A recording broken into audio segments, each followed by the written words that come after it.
Well, hi everybody, this is Steve, D9 Games, coming to you with the Enlightened Grove.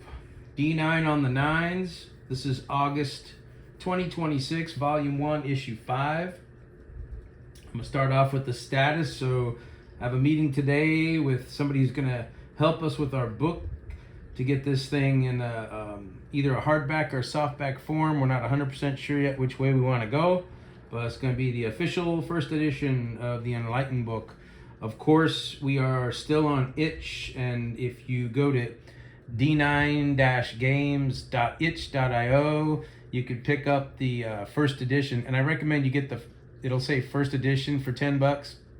It's got March 2026 was the last update, so there's just a few little mechanics and tweaks since then, but that will be updated. We're projecting updates for September for the itch, but once we get this book made, we'll probably continue to update itch if there's anything important that needs to be added or subtracted, but it'll be all about the official book version. So that's where we are. I got a meeting today. I'm looking forward to it. We're going to see what kind of format we want to do, and we've cleaned up quite a bit, so it's pretty exciting. Keeps us in the creative end of the TTRPG action. I'm working 40 hours a week in a warehouse, so it's always good to get on the table and talk about RPGs, or in this case, the Enlightened system. Tuesday night, we had our grand finale last week. The players were anywhere between level 9 to level 12. Level 10 or 100 points of progression is typically when we do our adventuring life meter checks, and to see if people are just a little too beat to shreds to continue to adventure. We made quite a few of those rolls, and it's fun to see how it unfolds. Most people are failing on one stat of the three, but definitely not two or more.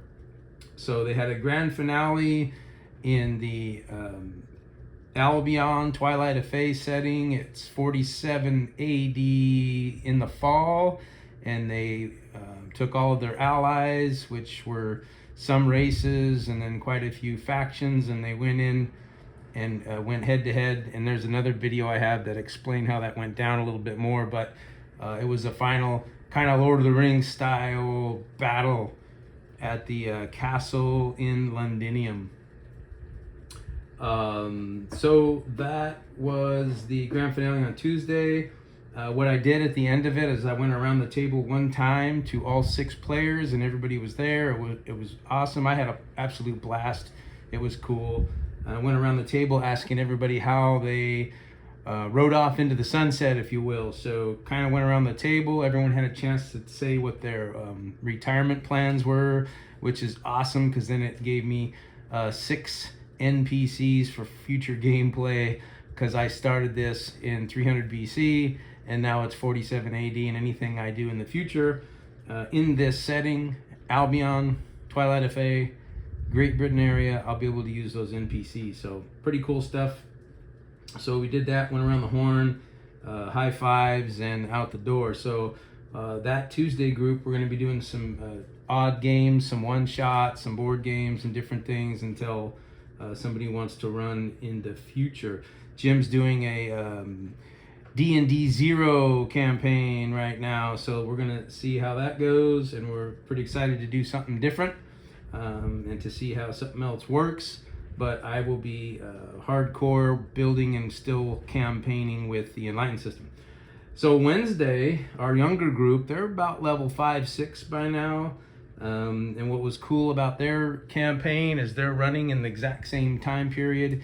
In fact, they're going to off-season to work their way into 47 AD fall, which is when the big battle went down. So any type of repercussions of that big battle, these guys are going to come out of the off-season and start to see some of that live in their game world. So they're in Coellen. They've come up through the dungeon. If you want to look up on my YouTube video, Adventure 3 under Coellen, the dungeon under Coellen. That's pretty cool how I show it's like 8 or 9 levels of dungeon, and I show you how I run it. My Tuesday group went in through the top, rescued some Corrigan, and came back out. My Wednesday group went from the Black Sea down below on the beach, and they came all the way through that dungeon to the top. So that was kind of cool. So that's my Wednesday group. Check out Adventure 3 on one of my YouTube videos. So both groups are here in the off season, same place. So as my Wednesday group takes their off season, which is the end of summer and rolling into fall, I will let them know. They will be excited to find out that the Nameless Ones, which is my Tuesday group, will be off seasoning in the same keep with the Coelin, the Corrigan of Coelin. And so they'll be able to, that'll play a factor in what they learn and what things they can do during the off season. And I'll get to off seasons in a minute when I talk about, where is it? The new mechanic. So I'll get to that in a few. New Enlightenment. So on Wednesday, both of these came from Wednesday. One was last week. One was the week before last week. And the first one was Daniel, our guard. He goes by the character name Wallen. He did a taunt against a dragon with difficulty and rolled a double 9. So he enlightened this taunt against a dragon. I think it confused the dragon more than anything, because as you know, dragon's not going to be sideswiped by any 5th level adventurer. But what he can do in the off season, based on this taunt, is he can ice it into a full-blown talent, which later in adventuring, instead of taunting one foe, he might be able to taunt multiple foes or a whole unit. But I'm going to let him build that and create it on his own. So that's kind of cool to see what he does with an enlightened taunt as a guard. The other enlightenment was from Jim, Game Methuselah, playing his character Razuli, who's a Middle Eastern mage. He ran a confusion spell, and he enlightened the spell against a devil. So I'm curious to see how that goes down. He did roll double 9, which is an enlightenment. The devil could have still wiped them all out, and I think he took the artifact and left.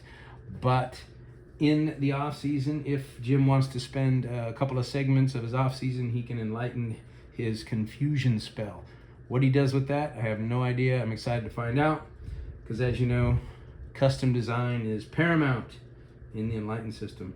Next up is new classes. So as we're writing this book, you might be familiar with our tier 2 classes, which you generally take what we call a basic class, like fighter or priest or guard or scout, and then you can advance it further into what we call a setting class or a custom class. I'll throw a couple of names out there, and then you'll find out in the future what they do. But one of them is a clan warrior, so that's something that you might take a fighter and then design clan warrior as your second tier class. And clan warriors, I think those are the ones that will have shields and be on the front line. We also have gladiator, which is kind of more of a one-on-one battler, very adequate with or proficient with many weapons. Knight is another one where you can take, I think it's guard or fighter, I'm not sure, but you can build a knight. And then Celtic Berserker. So one of Jim's faves is the Celtic Berserker, is introduced as one of the setting classes. And of course, these are all just examples or something that we put out there you can use and create on your own. New magic items, we got 2. Both of them have come out of my Wednesday group, because the Tuesday groups had the grand finale. So a lot of this will be from our Wednesday Enlightened group at Kingslayer Games in Fountain Valley. If you haven't been there, check it out. Kingslayer is awesome. Beautiful store. Great people. Amazing place. So one of the 2 magic items was a Ring of Invisibility. Now, an artifact of great power does not come with possibly great GM trolling or some type of curse to go with it. If ever abused, I put in my notes, this Ring of Invisibility, this devil who created it or is involved with it, he uses it for scrying. And so, of course, they were in battle abusing this Ring of Invisibility a little bit. And so the devil said, oh, let's go see what they're up to. Maybe they want to make a pact with me or some kind of deal. And then we opened up that deal with the devil type of scenario with, it was actually Razuli using the Ring of Invisibility. So that made fun. And then some of my players were pretty excited. They said there was a nice twist to the game. Gave it a little mix up. The other magic item is a Staff of Teleport. And so this is enlightenable. So with this staff, if you're ever using it and you roll an enlightenment, a double 9, you can in the off season improve the capabilities of the staff. So basic level, they find the staff. It makes some type of odd looking circle or some kind of portal on a wall or on the floor. But you can only teleport to a place you're familiar with within 150 feet. And I haven't told the players these details yet. I'm letting them find out as they go. So they said, well, can I teleport back to where we were? Da, da, da. And I said, nope, didn't work. Well, can I teleport right there? Yes, it works. But you have to be familiar with the location and it has to be within 150 feet. So that's the level 1 or the tier 1 of the staff of teleport. All right, just a few more points here. Next is encounters. So one of the encounters my Wednesday group was able to do, and it kind of went in this order. So the first one was they got to the beach from the Black Sea. They went up and fought the giant spider and all its minions. And then they found themselves in the middle of a sacrifice or some kind of ritual where a Korrigan was going to get pushed into the lava. And of course I rolled a 1 for my timer, so this is going to happen now rather than later. So what it does is it posed a pretty interesting, what is the word I'm looking for here? A moral dilemma. Like, what do we do? Do we tell them to halt? Let's make a deal. Do they offer a trade? They just ran into attack and they threw the Korrigan into the lava and the Korrigan died. So based on their actions, that wasn't as promising as they had hoped, but they did wipe out the Goblin tribe. So it kind of adds something to your game to get the people or your players considering making a wise decision maybe. So that led up to the next level of the dungeon was the crumbling room. So I had the floors crumbling, and of course where that lava pit that they were throwing the Korrigan into, the next level up was the floor crumbling where they could fall down into that lava. And this is super deadly. If they miss a dex check by a lot, they just fall in. And sorry, that's a player death, a player character death. If they roll and miss by a little bit, maybe they're hanging on by their fingers. If their allies could run in there and save them or throw a rope around them or whatever they got to do, that became a pretty tense adventuring room where there was nothing at first as far as any combatants, but definitely the floor was crumbling based on this sacrifice of the Korrigan into the lava where this demigod or something was gonna come up, start shaking the volcano, whatever. Anyway, those were the 2 encounter rooms, the sacrifice room and the crumbling floor. 1 new creature going back to the beach. There was some random spots of quicksand on the beach. The little baby dragons were running around, and of course they landed in some quicksand. And very simple. You're sinking, your teammates will stay away and throw a rope in and you pull yourself out, right? Basic adventuring stuff. However, inside the quicksand pit was the quicksand beast. He's kind of like a rock golem or a sand golem, and he, as they're pulling out, one of the characters, forgot which one it was, it might have been the priest, he always gets into trouble. I think he got a tug on his leg, something grabbed him, and that changed everything. And then of course they were able to win the tug of war, but the quicksand beast popped out and battled them, and there's my new creature from the quicksand, a beast sand golem that will just smash you and try to pull you into the quicksand. New mechanics, I've got I have 1, and it's not super new. It's still off-season mini games, so it's something that's already in the book, in the PDF. Talks about it defines it a little bit better as 3 segments. So as they go into this off-season with the Korrigan, every off-season you're able to ice an enlightenment and turn those enlightenments into bona fide talents. You're able to improve your stats by spending points of progression. You can pick up a class package. And then based on where you take your off-season, of course, is very important, because you can, if you take an off-season with the elves, you might be able to learn Elven. You take an off-season with the Korrigan, you might be able to improve some weapons, or likewise with the elves, you might be able to make fine weapons. So it depends on where your off-season is and what races or factions or tribes you hang out with, or maybe you're just by yourselves. that's the different ways that can influence your off season. So I do the same thing I did with the riding into the sunset, where I go around the horn and ask everybody how they handled their off season.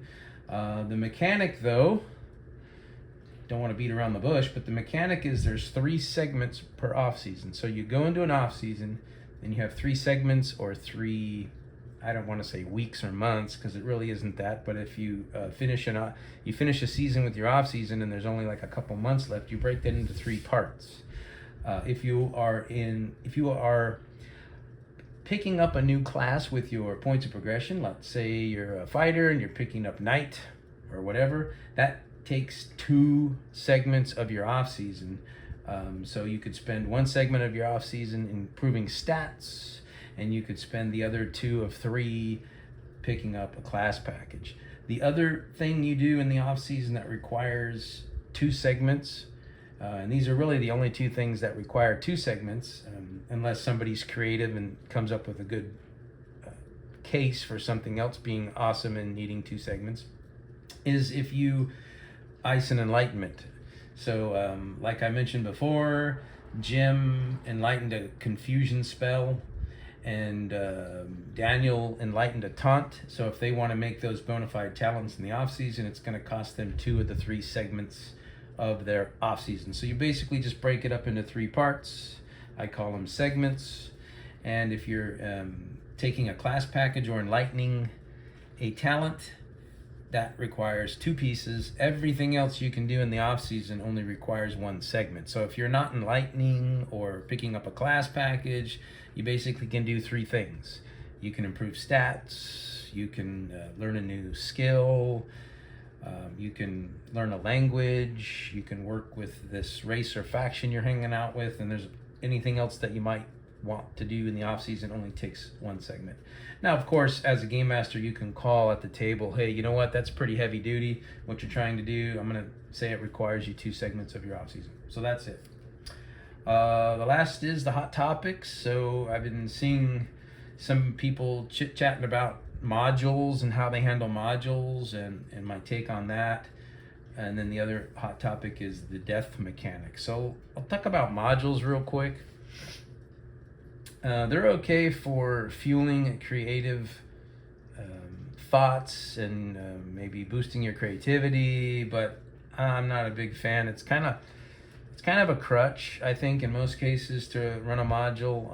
And like Game Methuselah will tell you, you can run a module and kind of know what's coming if you've played it before, or maybe other people have played the same module. So you want to really use it for creative development only, but then still do your own adventures. I highly recommend. And the more you do, the more creative you will become and be, and then your game actually becomes something nobody's ever seen before at the table, on the fly, and you kind of build it as a group. So I'm not going to be rude and say playing a module is lazy, because I used to do it all the time, and they really helped me from being a green GM. But what they did do is cause me some bad habits, and then I didn't handle it correctly. So I would recommend using it maybe for a read through, or watch a review on YouTube about somebody who played it to get some ideas only. But that's just my thoughts. You know, who am I? I've only been game mastering off and on for 40 years maybe. But modules can be a little bit crutchy, a little bit lazy, but they can give you some cool ideas, like some traps and creatures and different things. So good on you if that works for you, but I highly recommend you learn how to custom design your own adventures, encounters, creatures, characters, magic items, everything. And then the last is the other hot topic, people talking about death mechanic, and there's so many different death mechanics. The one in D&D where you roll 3 successes before 3 failures. There's the one from Daggerheart where you can risk it all, or you can do, I forgot what it's called, but you can go out with a blaze of glory, or you can just, go unconscious, or different things. The mechanic in Enlightened is when you hit 0 health points, so when your health tray is empty, the next time you're up, you're going to roll a 2 die roll versus your physical target. And if you if you fail, you die. So really, you hit 0, there's a fairly good chance you're going to die unless you have a good and easy to hit physical target. Then maybe you won't die. But that just goes to show you, if you got a high constitution or physical, it's a little harder for you to die. But if you're a little bit weak in that category, you could die when you hit 0. You just lose the will to live, right? I really like what I'm hearing about some of these risk it all and dying but being able to do a critical. I love those, are awesome, and I recommend you use them at your table if you like them, and if your players like them, just go for it. But in the Enlightened system, you hit 0 hit points. I let you have the floor for any last words, is the mechanic that we use. So let's say our fighter gets to 0, hits the turf, it's still his turn. I say, any last words? And he'll say what he wants to say, or he'll say, no, I don't have any last words. And then you go around the horn. Next time he's up, he's going to roll 2 dice, which is a standard roll, to beat his physical target, or he dies. If he matches or beats, he's unconscious, but he's still there. Of course, before he makes that roll, any of his allies can come to his side, administer healing, and roll those health dice. Now, if there's no health dice to roll, they can't heal him, and he's got to roll. He's got to keep rolling until they can, until he can make his roll, until they can get him some healing, or he just might die outright. So anyway, my thoughts though are, don't make it too easy to stay alive. I know some people get invested in their characters, they want to live forever, that's fine, but if they know in the back of their mind there's no way to die, it kind of takes a little bit of the spice out of the game, a little bit of the flavor. So do what you will, it's all good. I like a more deadly game with a little bit of hope. I mean, if your team rushes to your side, lifts up your heads, gives you a smack, says, come on, stay alive, don't die on me now, and then they do a heal. Now, of course, the guard's healing the fighter and maybe has no business healing, no potions, and he's only going to get his 6s back. They might have to carry this guy to the nearest town, or he'll be in a coma during the off season. Anyway, that's all I have for the Enlightened Grove August edition, Volume 1, Issue 5.